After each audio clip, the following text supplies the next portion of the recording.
Hello दोस्तों। आपका अपना चैनल एक्सप्लोरिंग एजुकेशन आपका स्वागत करता है। एक और एसएससी का मॉक टेस्ट। तो पहला क्वेश्चन ये कह रहा है कि जो ये वेदास जो टर्म था, हिस्ट्री का क्वेश्चन है और पूछ रहा है वेदा टर्म का लिटरल मीनिंग क्या है, शाब्दिक अर्थ क्या है। वेदा जो टर्म है, तो अगर हम इस टर्म की बात करें वेदा, तो जो इस वेदा टर्म का जो एक्चुअल जो अर्थ होता है, अर्थ तो नॉलेज होता है, लेकिन जो जिस जहां से वर्ड निकला है उसका मतलब होता है श्रुति। ठीक है, जिसका मतलब होता है सी, इसका सही आंसर हो जाएगा श्रुति, जिसका मतलब होता है सुनना, टू हियर। टू हियर इसका सही आंसर आ जाएगा। वैसे श्रुति मतलब जो संस्कृत के अंदर जो सब वर्ड है वो श्रुति है, जिसको इंग्लिश में ट्रांसलेट करते तो टू हियर बनता है। और वैसे इसका जो अर्थ होता है नॉलेज, ज्ञान। तो इस क्वेश्चन का वैसे जो सही आंसर होना चाहिए वो होना चाहिए श्रुति। ठीक है, बात करते हैं अब हम दूसरे क्वेश्चन की। दूसरा क्वेश्चन कह रहा है विच site of Indus valley is in Haryana. इनमें से हरियाणा में कौन सी साइट है। ठीक है, तो बेसिकली अगर हम बात करें, जो धोलावीरा जो साइट है वो आपकी गुजरात के अंदर है, कालीबंगा जो है वो आपकी राजस्थान के अंदर है, और जो राखी गढ़ी जो है ना, वो राखी गढ़ी वो कहाँ है आपकी। ठीक है, ये आपकी हरियाणा के अंदर है। डी क्या हो जाएगा, इसका सही आंसर हो जाएगा। बात करें अगले क्वेश्चन की, वो कह रहा है इनको मैच करो। ठीक है, इन डायरेक्टर जनरल को मैच करो। तो हमने पढ़ा था दयाराम साहनी जो थे वो हड़प्पा के थे। ठीक है, दयाराम साहनी हड़प्पा के थे, और आरडी जो बैनर्जी थे वो आपके मोहनजोदारो के थे।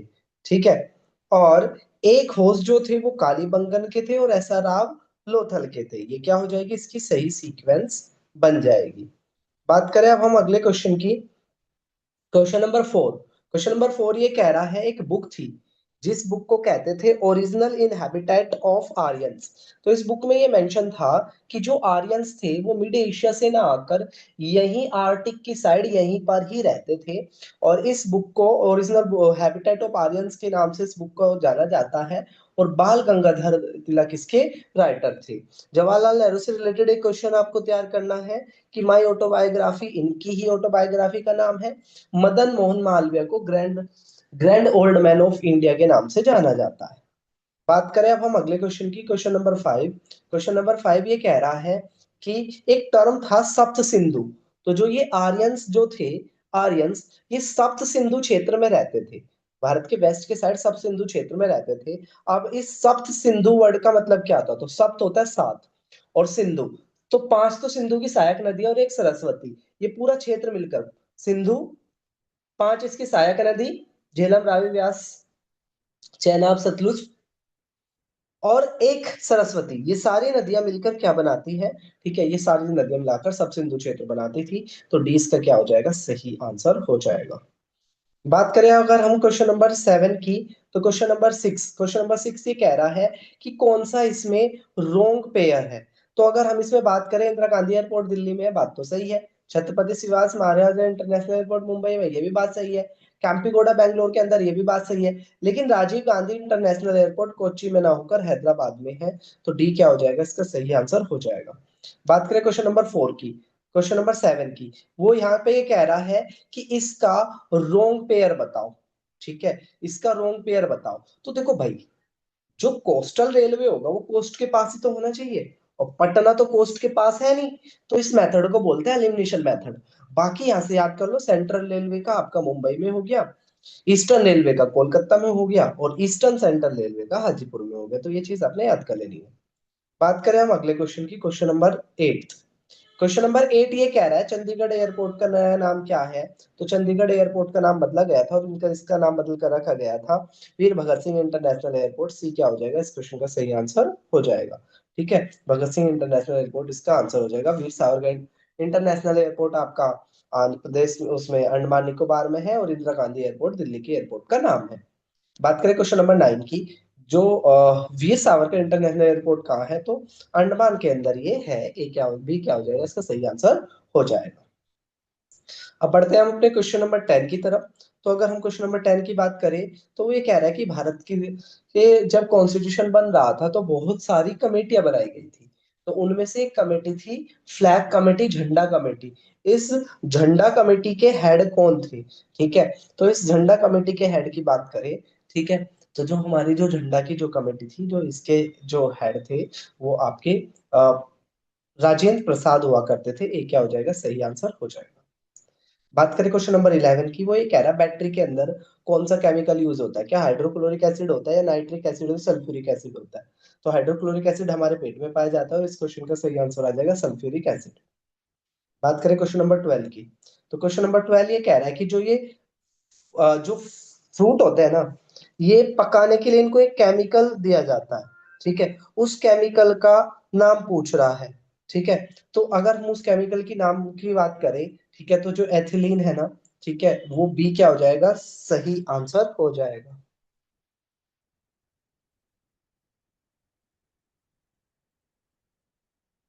बात करें हम अगले क्वेश्चन की, क्वेश्चन नंबर 13, तो क्वेश्चन नंबर 13 ये कह रहा है कि कौन सा इसमें से सही है।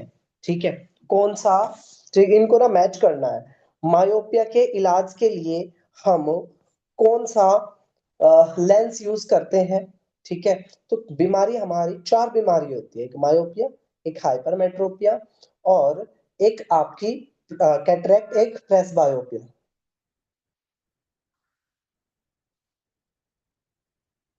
तो अगर हम बात करें मायोपिया की, तो जो मायोपिया जो है वो आपका कॉनकेव लेंस के द्वारा सही होता है। हाइपरमेट्रोपिया कॉन्वेक्स से होता है। कैटरेक्ट होता है जब आंखों पे धुंधली पड़ जाती है, ओल्ड एज में होता है। ठीक है, ओल्ड एज में होता है। तो ये क्या कहलाता है, आपका कैटरेक्ट कहलाता है। इसको, इसका सिर्फ एक ही इलाज है, सर्जरी करना। लास्ट बात करें प्रेस बायोपिया, प्रेस बायोपिया में क्या होता है, नजदीक और दूर दोनों की नजरें कमजोर हो जाती है और इसको ठीक करने के लिए एक ऐसा चश्मा बनाया जाता है जिसमें दोनों लेंस होते हैं, ऊपर भी और नीचे भी, उसी चश्मे के ग्लास में दोनों लेंस होते हैं। उसे हम क्या कहते हैं, बाईफोकल लेंस कहते हैं। ठीक है, ये लेंथ गलत लिखा है, बाईफोकल लेंथ। ठीक है, तो वो मैच कह रहा था, सारे पहले से ही मैच है। ठीक है, और एक अब सारे ऑलरेडी क्या है, मैच है। बात करें यहाँ पर, what is scientific name of चीता, चीते के साइंटिफिक नेम की बात करें, ठीक है, तो अगर हम यहाँ पर बाकी नाम की देखते हैं, ठीक है, तो जो पैंथेरोलियो है वो लोयन का है, काव इंडिका काय का है, और एसिनोक जुपिटस ये चीता का साइंटिफिक नेम है। बी क्या हो जाएगा, इसका सही आंसर हो जाएगा। बात करें क्वेश्चन नंबर 15, तो वो कह रहा है परफेक्ट कंपटीशन। तो इकोनॉमी के अंदर एक टॉपिक होता है टाइप्स ऑफ मार्केट। ठीक है, तो टाइप्स ऑफ मार्केट में क्या होता है, कई तरह के मार्केट होते हैं। एक परफेक्ट मार्केट होता है, परफेक्ट कंपटीशन मार्केट, जिसमें क्या होता है, सारे कंज्यूमर होते हैं, सारे बायर होते हैं, सभी को फ्री रिमूवल और एंट्री और एग्जिट की परमिशन होती है। ठीक है, ये परफेक्ट कंपटीशन मार्केट कहलाता है। और इसमें क्या होता है, जो कीमत तय होती है वो डिमांड और सप्लाई के द्वारा होती है। अब क्वेश्चन कह रहा है कि इसका फीचर कौन सा नहीं है, तो ए ही इसका फीचर नहीं है, क्योंकि इसमें मैनी सेलर और बायर होता है, जबकि यहाँ क्वेश्चन में कह रहा है कि इसमें एक सिंगल सेलर और बायर होता है, जो कि गलत है। क्वेश्चन नंबर 16 की बात करें, वो कह रहा है लॉ ऑफ डिमांड क्या कहता है। तो एक लॉ ऑफ डिमांड होता है, एक लॉ ऑफ सप्लाई होता है। लॉ ऑफ डिमांड ये कहता है कि किस जो वस्तु जितनी महंगी होगी उसकी डिमांड उतनी कम होगी, और वस्तु जितनी सस्ती हो जाएगी उसकी डिमांड उतनी ज्यादा बढ़ जाएगी। तो इसका जो सही आंसर होना चाहिए वो हो जाएगा आपका demand. Demand is inversely proportional to price, price बढ़ेगा तो डिमांड कम, प्राइस घटेगा तो डिमांड ज्यादा। सी इसका सही आंसर हो जाएगा। बात करें क्वेश्चन नंबर 17 की, वो ये कह रहा है जो स्ट्रेट ऑफ हॉर्मूज है, जिसको ईरान ने अभी क्या कर दिया, बंद कर दिया है, तो वो ये कह रहा है स्ट्रेट ऑफ हॉर्मूज किसको टच नहीं करता। तो स्ट्रेट ऑफ जो हॉर्मूज है ना, ठीक है, वो सारे ही इन देशों को बंद करता है। मतलब इनको क्या करता है, टच करता है, ईरान को भी, यूएई को भी, ओमान को भी, नन ऑफ दीज इसका सही आंसर हो जाएगा। बात करें क्वेश्चन नंबर 18 की, वो ये कह रहा है कॉमनवेल्थ गेम। तो जो ये कॉमनवेल्थ गेम है ना, ठीक है, कॉमनवेल्थ गेम उन देशों में हुआ करते थे, कॉमनवेल्थ गेम उन देशों में हुआ करते थे जो कभी ब्रिटेन के गुलाम हुआ करते थे। और अब पूछ रहा है कि अगला जो कॉमनवेल्थ गेम होगा वो कहाँ होगा। तो अगला जो कॉमनवेल्थ गेम है वो ग्लासगो स्कॉटलैंड के अंदर होगा। बी क्या हो जाएगा, इस क्वेश्चन का सही आंसर हो जाएगा। बात करें क्वेश्चन नंबर 19, वो ये कह रहा है क्रिस्टीना कोच अंतरिक्ष में रह के आई थी, और पूछ रहा है वो कितने दिन अंतरिक्ष में रही थी। कई बार इस तरह के क्वेश्चन पूछ लेते हैं। तो 328 दिन, 3 to 8 डेज क्रिस्टिना कोच अंतरिक्ष के अंदर रही थी। कल्पना चावला कौन से स्पेस से शटल में गई थी, और जब ये वापस आ रही थी तो नीचे लैंड होने से पहले ये क्रैश हो गया था। तो इस जो उसका नाम था वो था कोलंबिया। सी क्या हो जाएगा, सही आंसर हो जाएगा। बात करें क्वेश्चन नंबर 21 की, ये असर्शन और रीजन के क्वेश्चन है। अगर असर्शन और रीजन दोनों सही है और एक दूसरे को एक्सप्लेन करते हैं तो आपको ऑप्शन ए छांटना है। अगर दोनों सही है लेकिन आपस में कोई कनेक्शन नहीं तो बी छांटना है। और असर्शन सही है रीजन गलत है तो आपको सी छांटना है, और असर्शन गलत है रीजन सही है तो डी छांटना है। तो अब बात करें यहाँ पर, वो कह रहा है पहले रीजन दिया है और नीचे असर्शन दिया है। असर्शन समझो पहले, ब्रिटिशर भारत में डिवाइड एंड रूल का गेम खेला करते थे, और इस इंटरनल डिस्प्यूट की वजह से ही भारत जो था वो गुलाम हो गया। तो बातों तो दोनों सही है और इसका ये एक्सप्लेनेशन भी है। ब्रिटिशर क्या करते थे, दो राजाओं को लड़ा देते थे। तो 21 का जो आंसर होना चाहिए वो ए होना चाहिए।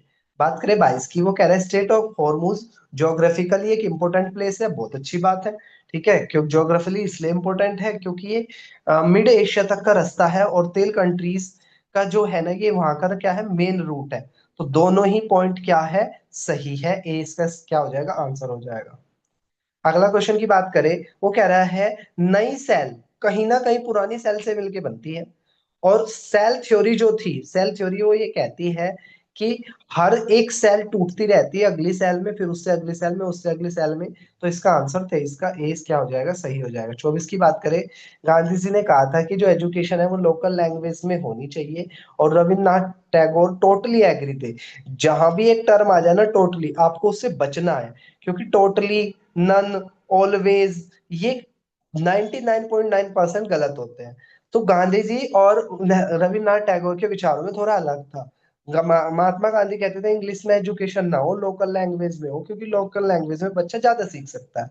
रविन्द्रनाथ टैगोर कहते थे भाई बच्चे को नेचर के अंदर छोड़ दो, और जितना वो नेचर के अंदर सीखेगा उससे ज्यादा वो और कहीं नहीं सीख सकता। और जो भाषा है वो, ठीक है, कोई सी भी हो सकती है, भाषा का कोई इशू नहीं होना चाहिए। बात करें क्वेश्चन नंबर 25 की। 25 ये कह रहा है कि जो ओपेक है ना, organisation of petroleum exporting countries, ये कार्टेल सिस्टम है। कार्टेल सिस्टम में क्या होता है कि सारे देश, ठीक है, सारे देश मिलके एक ग्रुपिंग बना लेते हैं, और जो कीमत है ना वो आपसी सहमति से ही तय होती है, आपसी सहमति से ही तय होती है।